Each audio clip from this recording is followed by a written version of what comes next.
I just want to jump right to 22, talk about those other units on a later video, because 22 is just a fantastic unit to hunt. The elk population in 22 is really, really strong. And it is an indicator by how many tags they have. So unit 22, they offer really good early archery elk hunting, really good late archery elk hunting numbers, really good late rifle numbers, and then they actually have a second late rifle hunt because of the elk population. Now, when you look at unit 22 on a map, you'll see that it's really long. It runs primarily north-south, kind of starts above Phoenix, and then goes all the way up to the Mogollon Rim. So the majority, and I mean vast majority of the elk live in 22 North. The unit is divided into two subsections, two subunits, 22 North, 22 South. 22 North basically is the southern boundary of 22 North is the East Verde River. You kind of see it on a map, it's delineated, and then it kind of rolls over into Payson and across the 260. So that being said, 22 North is really a kind of a small unit with just a ton of elk. That being said, it's obviously, anytime I'm talking about a ton of elk tags, we're usually not talking about giant trophy bull hunting.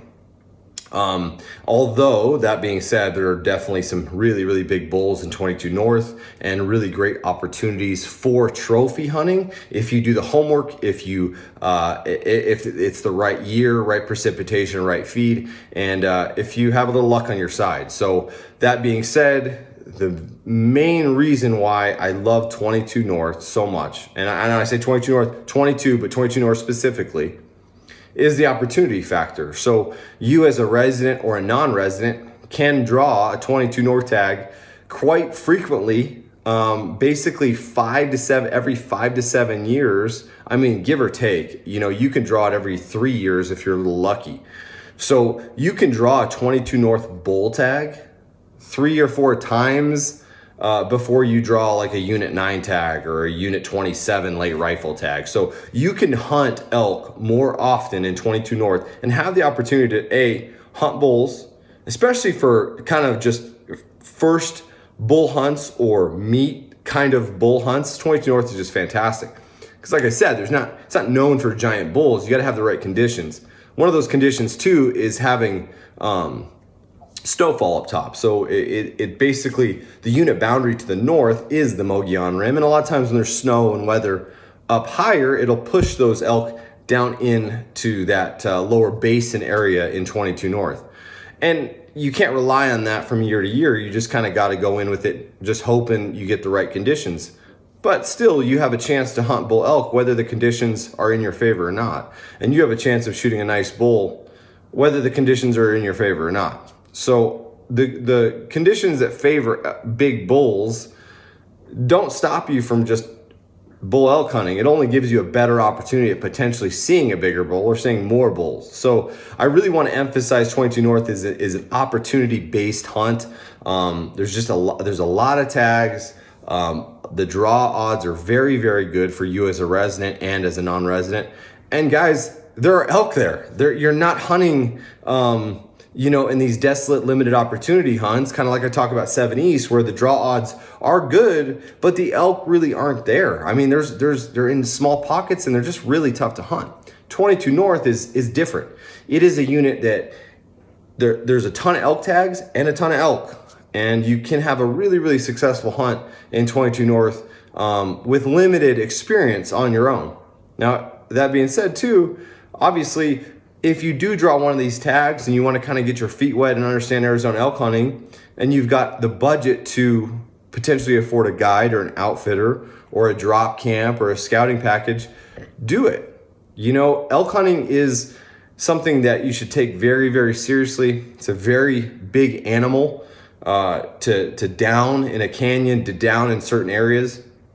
So you have to be physically fit. I mention this almost in every video, guys. I mean, deer hunting and elk hunting are very, very different. And I say the same about moose hunting in Alaska. That, a moose is kind of like twice the size of an elk, and an elk is twice the size of a deer in packing weight.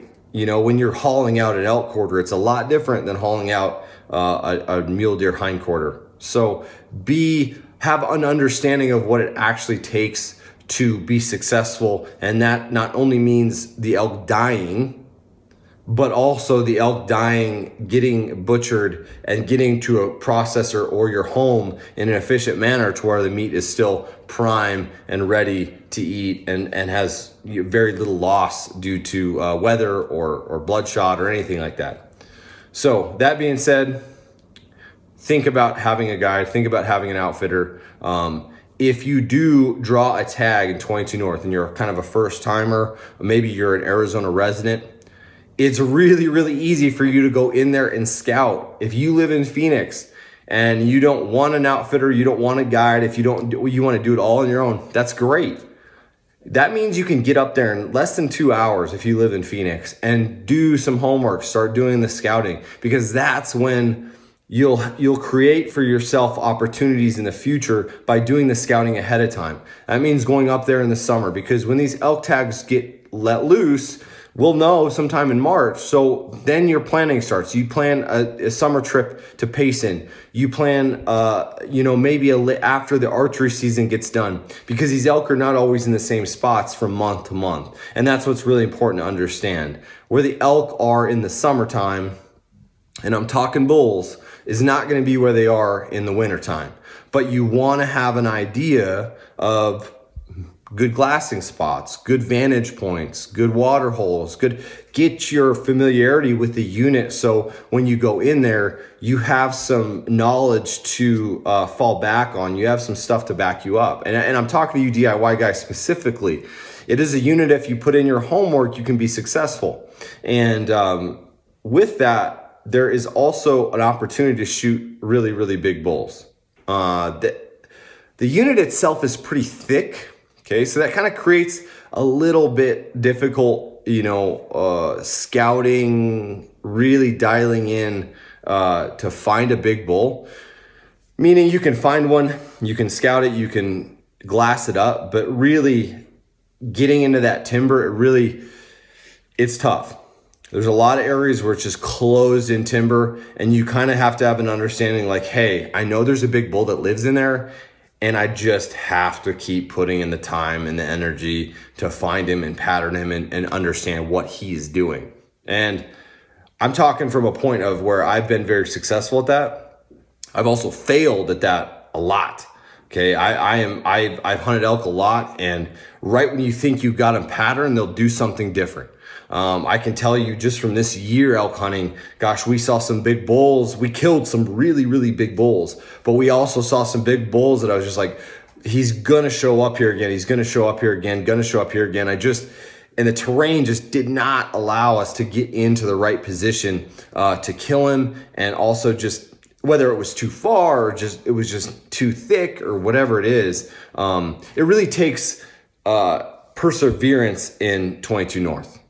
All that, what I just rambled off, really comes down to sticking with the plan, after you know the area, after you've scouted the area, after you've understood what's going on. Maybe there's some human involvement, maybe there's other hunters, but really sticking and persevering in Unit 22 North to create for yourself an opportunity to be successful.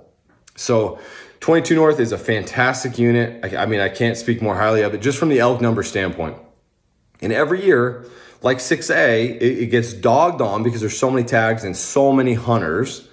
That's a common complaint in 6A and 22 North, but there's a lot of elk. Every single year, I'm in there after all the elk hunts are done, doing scouting for deer or doing whatever, and I'll see really, really big bulls that made it through all these hunts. So there is trophy potential, but realistically, for your expectations drawing a 22 North tag, it is really about opportunity. It's about the opportunity to hunt elk in Arizona with the outlying factor of potentially harvesting a bull in that 330 plus range.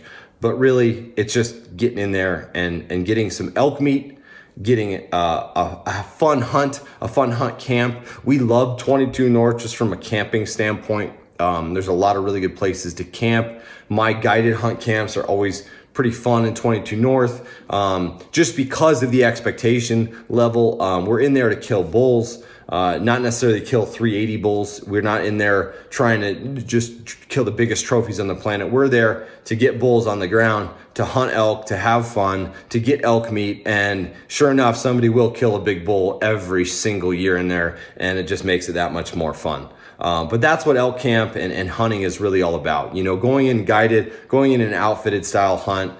It's really about the camp atmosphere. I can't talk about elk hunting more in a fact that it is really, should be a social hunt. I really feel like elk hunting is designed for guys to get together around a campfire, enjoy the hunt, help each other pack out meat, really experience the whole idea of hunting and gathering, and traditionally just harvesting meat and preparing it and doing it the way it's been done for thousands of years. You know, a little bit different than deer hunting. Deer hunting is more of a solo style activity. You can pack the whole thing most of the time out by yourself. It's in rugged country. You know, so it's a little different. Deer hunting and elk hunting are a little different. I strongly emphasize, if you do draw an elk tag, invite your friends, invite your family. If you're on a guided hunt, an outfitted hunt, talk to your outfitter, whether it's me or somebody else. Hey, can I bring my friends and family? And most of the time they will say, yeah, sure, no problem. Maybe it's a little extra to chip in for food and whatever, but that's kind of our aspect. Everything should be a family oriented opportunity, experience, if you have that. Not everybody has that. I mean, those of us that are fortunate enough to have families to go hunting with, that's just, I feel like we should invite others to go hunting and experience that family hunt style atmosphere as well. And also just being around a bunch of guides and a bunch of other hunters. I know that my clients specifically, they enjoy being around some of my younger guides that you know, have hunted in Alaska, and they're just hungry to find those elk and help you out and kill them. But anyway, that was a little ramble, little rant. I just like 22 North. I like the hunting aspect of it. I like the experiential aspect of hunting as a group or with friends or family in a guided and outfitted camp, or just by yourself with a bunch of friends and some tents, and experiencing it together. And for you DIYers out there, seriously consider scouting packages if you're going in there for the very first time. And if that's not in your budget, really get in there and look around before your hunt. It will only benefit you, and it will take away a lot of frustration at a later date when you're in there and you don't have much time to scout, and all of a sudden your tag is live and you realize, shoot, I needed more information before I started this thing. So I hope that was a 22 North helpful roundup breakdown. I kind of got off on some tangents there just because of some experiences, but again, 22 North in a nutshell, great opportunity, great experience, great elk numbers. And 22 South, if you know where the elk are, if you know where they're located, which I will tell you that most of them are located on the 22 North border, and you have a few points, you can draw that. I mean, I wouldn't spend a bunch of points on 22 South versus hunting, you know, in a similar point requirement area with a better elk numbers, better elk opportunity, better trophy potential. So 22 South is kind of one of those units where it's like 19A. It's like they give out a few tags. The elk are in small numbers, low densities. Trophy potential is really high because they don't get hunted a whole lot. But it's not one of those units where I would go in without any prior knowledge to drawing. It's not one of those units where I would say you can be really successful if you've never been in there. Whereas there's a lot of units that do require points, like Unit 8 or Unit 9 or Unit 10, where I say you could be successful without ever going in there, just from having knowledge and getting in there and scouting and doing that stuff that year. Where 22 South is like, hey, you got to kind of know what you're doing. You kind of got to have been up in the area a couple years prior to understand where these elk are, because you know, sometimes these elk move year to year too. You know, sometimes they're in one spot one year, one spot another year. So you got to kind of really have that dialed in.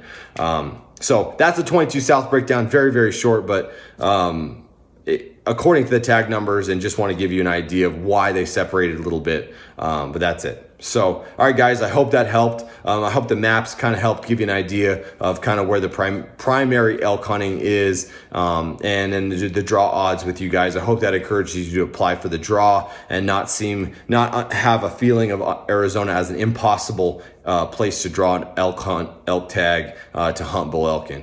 So it is possible. It doesn't take that long, and you have a chance to do it 3 or 4 times in the next 10, 15 years as a resident or non-resident. So, all right, guys, we'll come at you with the next video, hitting up 23, talking about big trophies. Talk to you soon.